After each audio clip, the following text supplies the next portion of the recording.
Assalamualaikum warahmatullahi wabarakatuh. Perkenalkan, nama saya Vira Desrianti Aprilia. Saya akan menjelaskan mengenai pengaruh opini publik pada suatu lembaga sosial dan lembaga politik.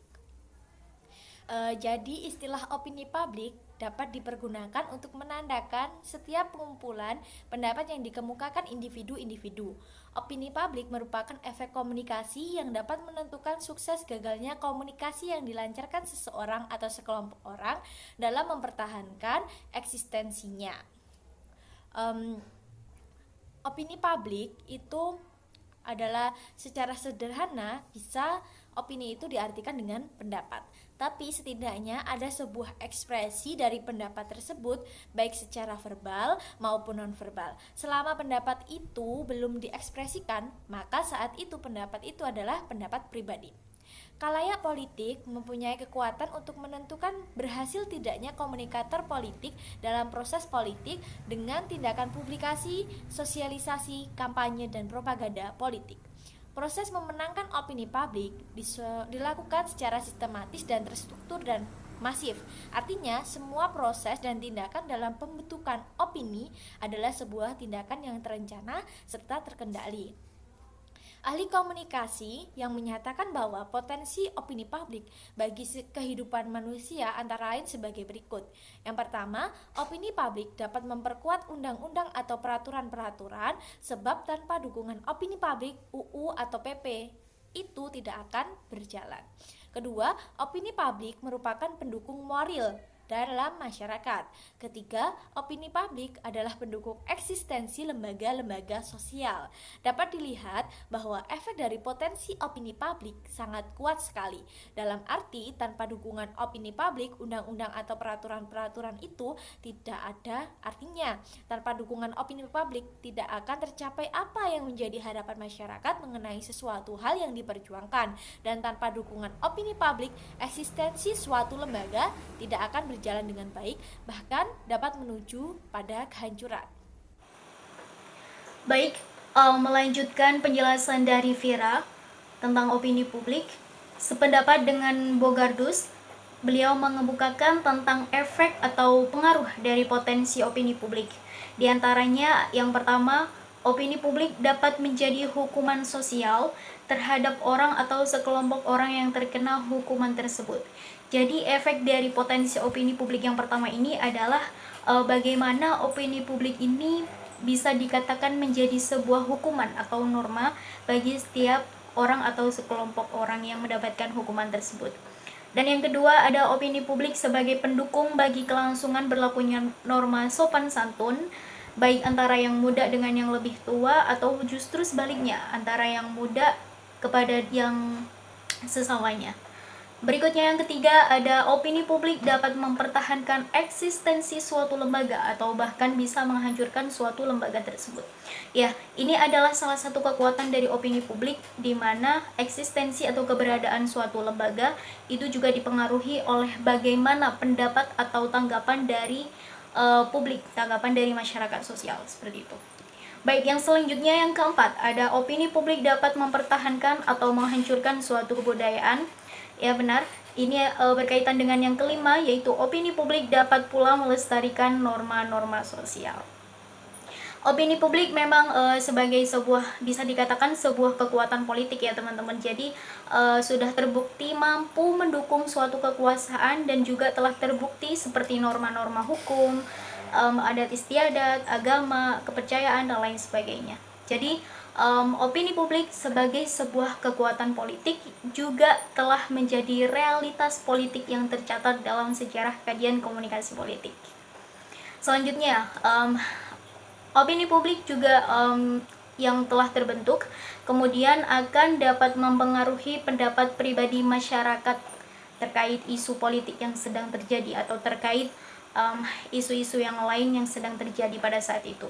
Maka dari itu bisa dikatakan bahwa kekuatan opini publik ini dalam mempengaruhi pendapat serta kepercayaan atau keyakinan masyarakat sosial dalam menghadapi isu-isu yang sangat besar. Dan opini publik juga dapat menunjukkan kekuatan massa. Jadi semakin banyak massa yang besar, maka akan semakin kuat juga opini publik yang akan disampaikan. Dengan melihat seberapa besar pengaruh opini tersebut bagi masyarakat, serta seberapa besar sih kualitas atau kuantitas massa yang mendukung opini tersebut. Jadi, opini publik dapat meneruskan arus informasi politik dengan lebih cepat.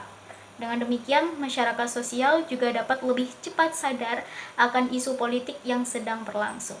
Itu adalah pengaruh atau efek dari opini publik dalam lembaga sosial maupun lembaga politik.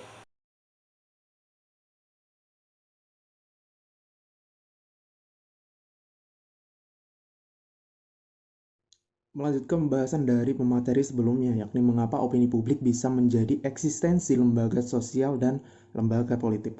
Pada dasarnya, pada komunikasi politik, pendapat umum atau opini publik diciptakan oleh komunikator. Komunikator ini sebagai siapa? Komunikator ialah para pemain atau pelaku pada politik, lembaga politik, serta lembaga sosial itu sendiri. Kemudian sebagaimana yang ditegaskan oleh Halloran bahwa pada pemimpin politik atau komunikator politiklah yang menciptakan opini publik.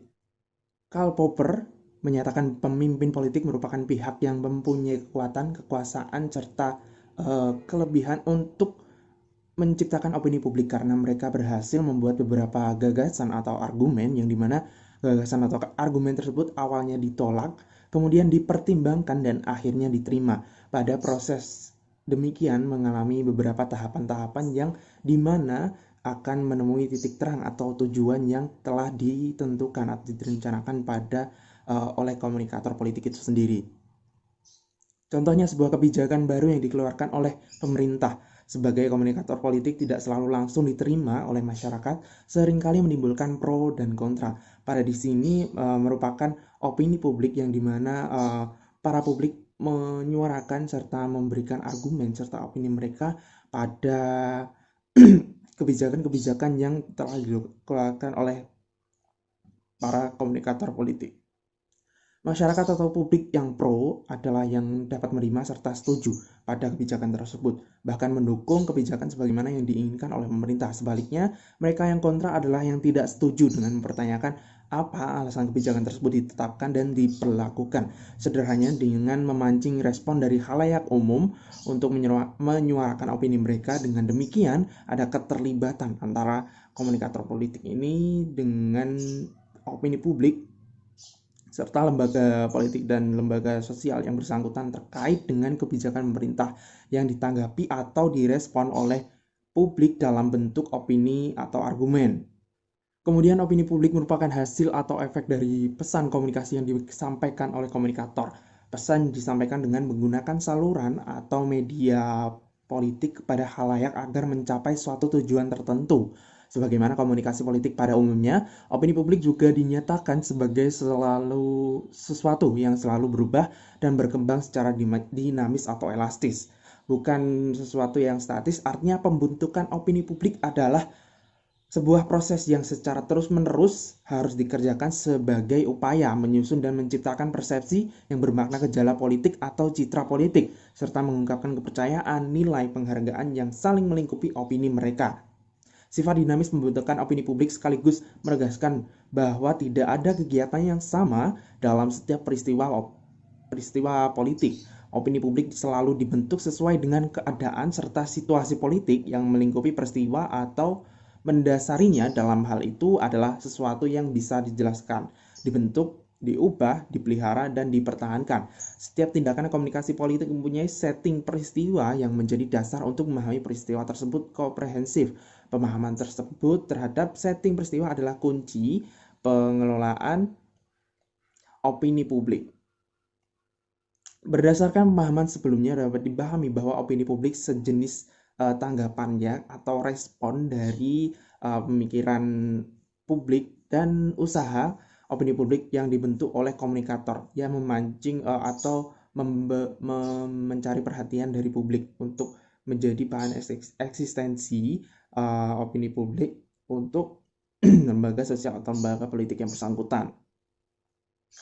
Yang kemudian adalah opini publik sebagai sejenis tanggapan publik terhadap pemikiran dan usaha, kemudian dibentuk oleh komunikator politik yang memunculkan pikiran, tanggapan, ide, gagasan, dan perilaku baru. Selanjutnya, upaya tersebut munculkan opini publik mengenai sebagai isu, kebijakan, dan program pemerintah yang dilantarkan oleh komunikator politik dengan tujuan tertentu yang mendukung kepentingan politik atau yang dimana segala upaya yang dilakukan para komunikator politik hanyalah untuk sebagai citra atau menunjukkan bahwa mereka itu berspekulasi terhadap politik, memunculkan isu-isu kebijakan-kebijakan yang dimana nantinya akan memicu para publik untuk memberikan respon mereka yang berupa opini, yang kemudian dapat memberi dukungan terhadap kebijakan mereka, memberikan perhatian, memberikan eksistensi kepada lembaga politik atau lembaga sosial yang bersangkutan. Kemudian media massa yang saat ini cenderung digunakan oleh komunikator politik untuk memenangkan opini masyarakat. Menangkan opini masyarakat dalam artian menanggulangi serta menampung opini masyarakat dalam wadah media massa.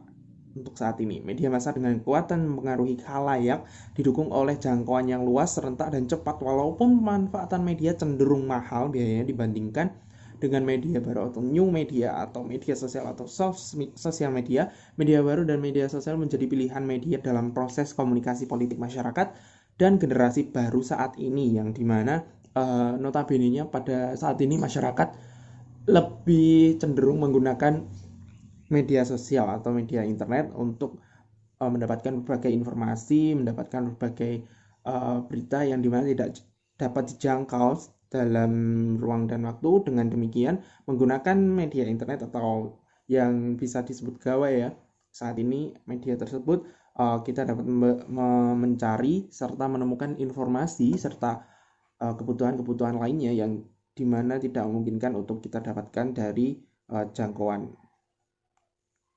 jarak dan waktu, kurang lebih seperti itu. Dapat ditarik kesimpulan dengan menciptakan gagasan politik, para lembaga politik serta lembaga sosial memainkan peran mereka dengan mencari perhatian publik. Dengan demikian, citra mereka sebagai pencipta opini publik mendapatkan dukungan serta perhatian dari publik itu sendiri.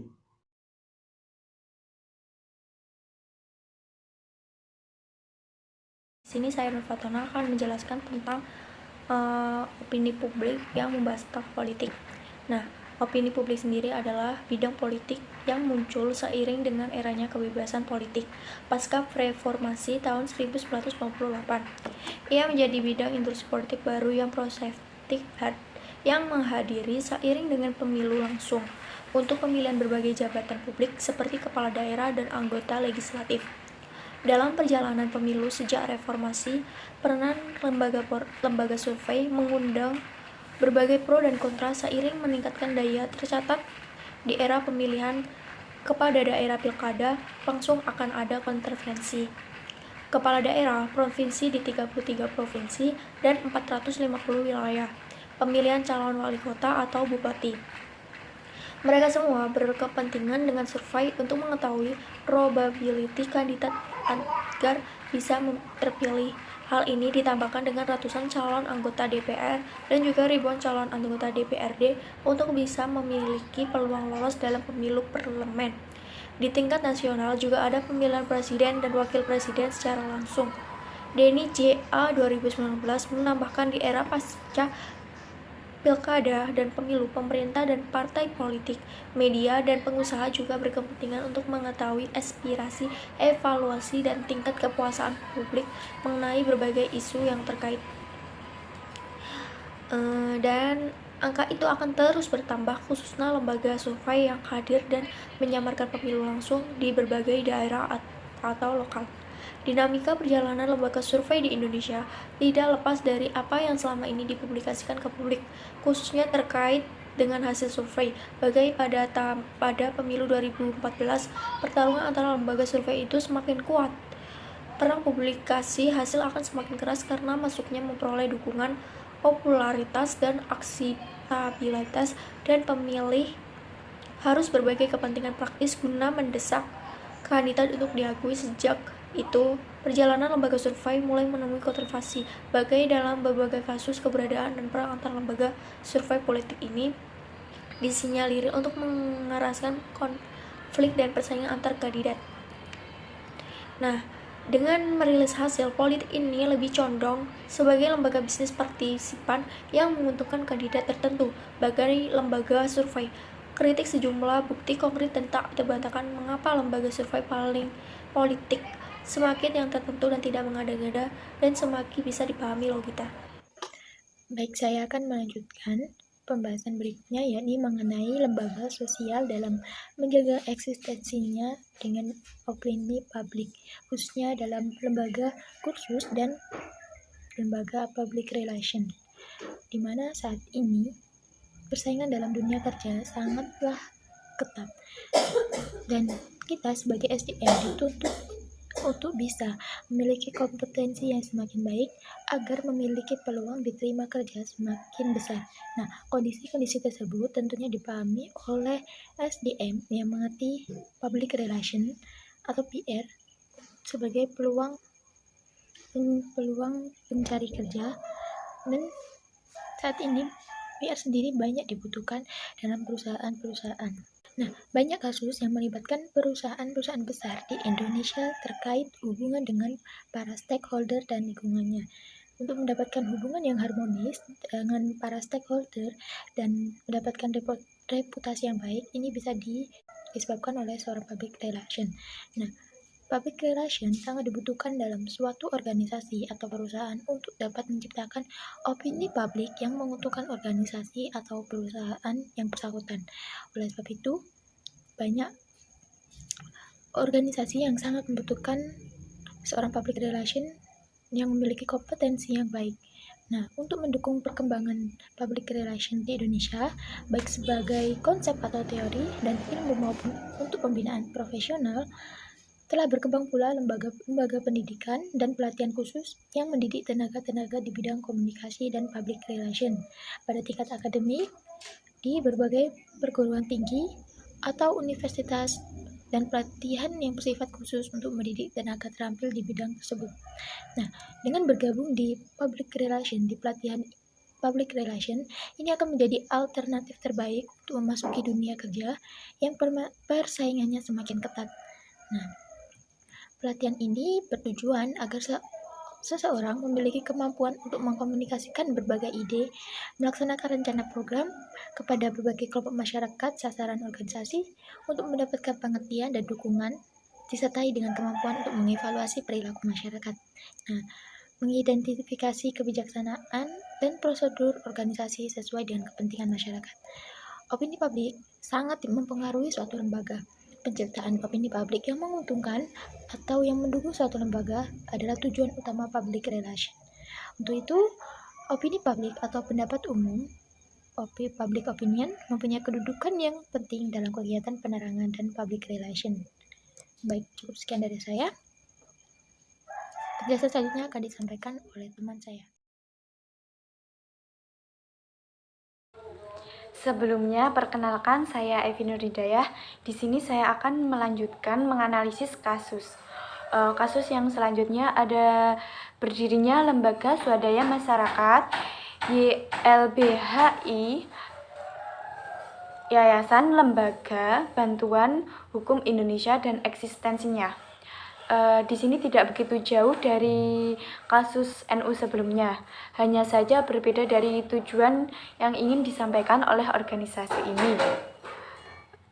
Di mana terbentuknya organisasi ini karena adanya opini publik, yaitu suara rakyat yang telah banyak mengalami penindasan masalah hukum. Masyarakat banyak merasakan hukum di Indonesia itu kayak nggak adil, keras, kejam, seperti itu. Nah, dari situlah akhirnya muncul suara hati rakyat kecil dan menjadikan terbentuknya lembaga sosial ini. Kasus yang selanjutnya ada berdirinya Partai Golkar, di mana opini publik di sini sangat berperan, yaitu atas permintaan berdirinya partai baru untuk menyaingi pengaruh partai komunis pada zaman dahulu. Maka karena adanya opini publik tersebut, terciptalah Partai Golkar. Tetapi opini publik tersebut hanya bertahan sementara saja, di mana setelah pemerintahan Presiden Soeharto, perolehan partai ini menjadi menurun dan dapat dimungkinkan karena kekuatan pemerintahan Soeharto pada saat itu menjadikan Partai Golkar jaya-jayanya pada masa itu. Mungkin itu saja yang bisa kelompok kami sampaikan. Kurang lebihnya mohon maaf, semoga bermanfaat. Wassalamualaikum warahmatullahi wabarakatuh.